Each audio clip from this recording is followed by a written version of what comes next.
This is a series of videos where I will go over the fundamentals computer science topic that will be asked during the interviews. In this video, let's talk about the very first rules when it comes to Big O, that is the worst case analysis. When calculating Big O, we always think about the worst case first. Now, what do I mean exactly by that? Let's go back to the example in the first videos of this series. In the file name example, we can see that the function is extremely inefficient. Why? Because if we look at this function, we are looking through the entire array to find one element.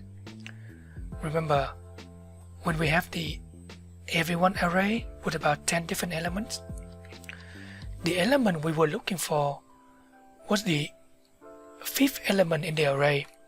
So when we run the function, we found the lazy investor. But the funny thing is, the function ran 10 times, not 5. So let's see, if I print out the result of this function by console.log running, we see that function ran 10 times, even though the element lazy investor is actually the fifth element.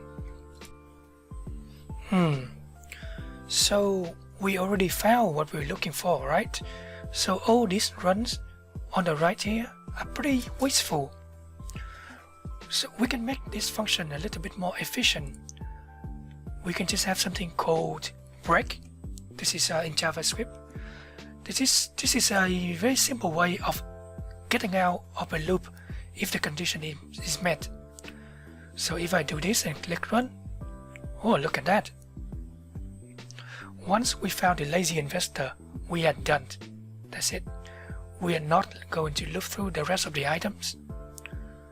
We just made our code more efficient, right? That is a good thing, no? When it comes to Big O only cares about the worst case. So what is the worst case in this function here?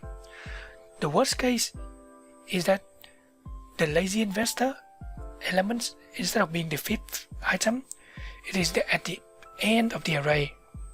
So even if we have the break statement, we're just gonna loop through it 10 times anyway, because the lazy investor is at the end. The best case for this function is this lazy investor, this element is at the beginning, so we only looping through the function once. So that is the first rule of Big O. The first rule is that we always care about the worst case scenario, because when we talk about scaling up, we can just assume things are going to be going well. So even if the lazy investor is at the beginning of the array, in the grand scheme of things, because we cannot be certain of what the input is going to be, we're just going to have to assume the worst case. So I hope you are comfortable with the first rules by now, because I might repeat myself a little bit too many times.